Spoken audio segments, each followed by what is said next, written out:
قال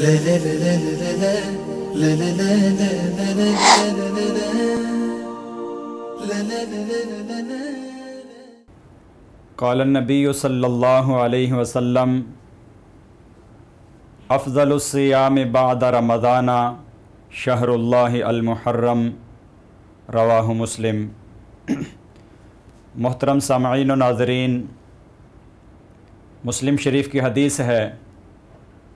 نبی پاک صلی اللہ علیہ وسلم نے فرمایا کہ رمضان کے بعد سب سے افضل روزے وہ محرم الحرام کے روزے ہیں، اور یہ اس لیے فرمایا کہ محرم الحرام کا مہینہ بہت عظمتوں والا ہے، بہت برکتوں والا ہے، کہ اس مہینے کے اندر اللہ رب العزت کی خاص تجلیات، اللہ رب العزت کی خاص رحمتیں اور برکات وہ انسانوں کی طرف متوجہ ہوتی ہیں، اور چونکہ یہ سال کا پہلا مہینہ بھی ہے، اس لیے اس مہینے کے اندر زیادہ سے زیادہ اللہ کی طرف متوجہ ہونا چاہیے اور عبادات میں لگنا چاہیے، چاہے وہ نفلی نمازیں ہوں، نفلی روزے ہوں یا دیگر عبادات ہوں، تاکہ زیادہ سے زیادہ اللہ کو راضی کیا جائے۔ جب اللہ کی رحمتیں انسانوں کی طرف متوجہ ہوں تو ہمیں بھی چاہیے کہ ہم اللہ کی طرف متوجہ ہوں اور اپنی توبہ اور اپنا استغفار کریں، اپنے گناہوں کی معافی مانگیں۔ ایک شخص نے حضرت علی رضی اللہ تعالیٰ عنہ سے پوچھا، ترمذی شریف کی یہ حدیث ہے کہ علی رضی اللہ تعالیٰ عنہ سے کسی نے پوچھا کہ رمضان کے بعد آپ ہمیں کس مہینے کے روزے رکھنے کا حکم دیتے ہیں کہ ہم کس مہینے کے روزے رکھا کریں؟ یہ بات سن کر حضرت علی رضی اللہ تعالیٰ عنہ نے فرمایا کہ ایک مرتبہ میں نبی پاک صلی اللہ علیہ وسلم کے پاس بیٹھا تھا کہ ایک شخص آیا اور اس نے بھی یہی سوال نبی صلی اللہ علیہ وسلم سے پوچھا تھا کہ اللہ کے نبی، رمضان کے بعد آپ ہمیں کس مہینے کے روزے رکھنے کا حکم دیتے ہیں، یا آپ ہمیں ارشاد فرماتے ہیں ہم کس مہینے کے روزے رکھیں؟ تو نبی پاک صلی اللہ علیہ وسلم نے فرمایا تھا کہ تم محرم الحرام کے روزے رکھا کرو، کہ یہ وہ بابرکت مہینہ ہے کہ اس مہینے کے اندر اللہ رب العزت نے ایک قوم یعنی بنی اسرائیل کی توبہ کو قبول کیا تھا، اور اس مہینے میں اللہ کی خاص رحمتیں اور عنایتیں وہ انسانوں کی طرف متوجہ ہوتی ہیں۔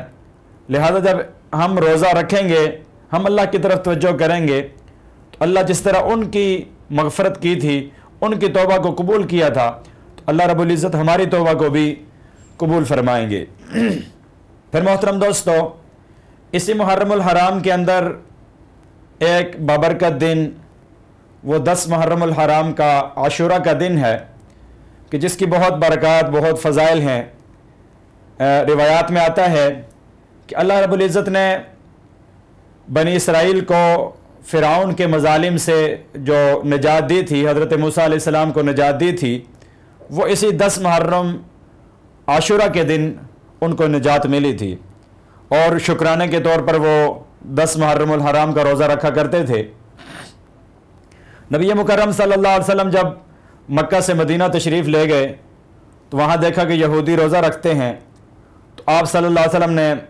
ان سے پوچھا کہ بھئی یہ روزہ آپ کے کیوں رکھتے ہو؟ تو انہوں نے کہا کہ ہم جس نبی کے ماننے والے ہیں، حضرت موسیٰ علیہ السلام، ان کو اور ان کی قوم بنی اسرائیل کو فرعون کے مظالم سے اس دن نجات ملی تھی اور فرعون غرق ہوا تھا، لہذا ہم شکرانے کے طور پر روزہ رکھتے ہیں۔ تو نبی صلی اللہ علیہ وسلم نے ارشاد فرمایا کہ پھر تو میں اس بات کا زیادہ حقدار ہوں کہ میں روزہ رکھوں، کیونکہ موسیٰ بھی نبی تھے اور میں بھی نبی ہوں۔ پھر آپ صلی اللہ علیہ وسلم نے 10 محرم الحرام کا روزہ رکھا اور صحابہ کرام نے بھی رکھا۔ پھر بعد میں جب یہ بات پیش ہوئی کہ اس طرح کرنے سے تو یہودیوں کے ساتھ مشابہت ہوتی ہے،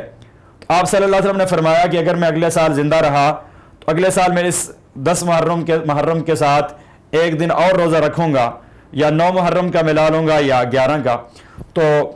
لیکن اگلے سال آپ صلی اللہ علیہ وسلم کو موقع ہی نہ ملا، اس سے پہلے ہی ربیع الاول میں آپ صلی اللہ علیہ وسلم دنیا سے تشریف لے گئے، لیکن آپ کی نیت اور ارادہ تھا کہ اگلے سال میں 10 محرم کے ساتھ 9 محرم کا روزہ بھی رکھوں گا۔ تو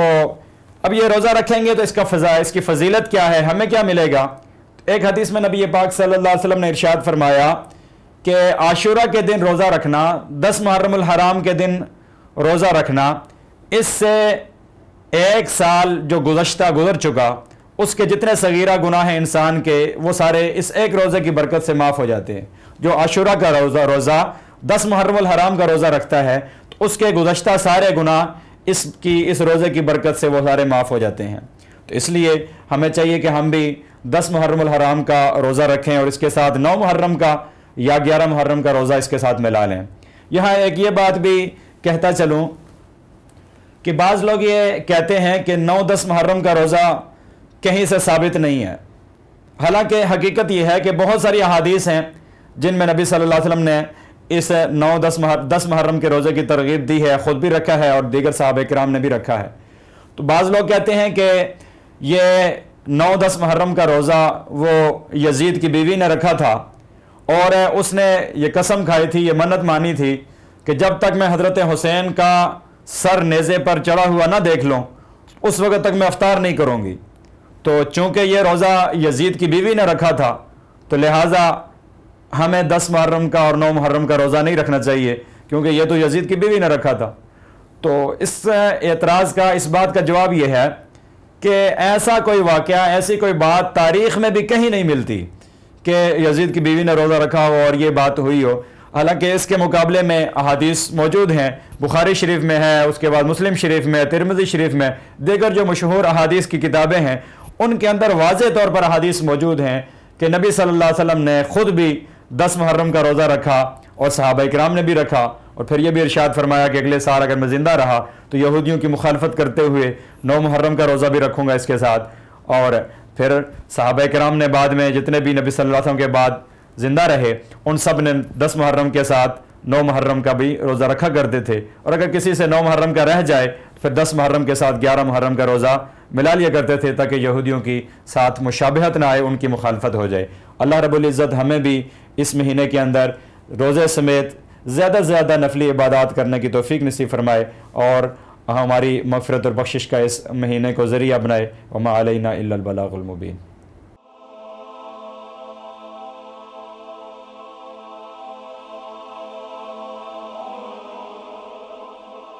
ایمان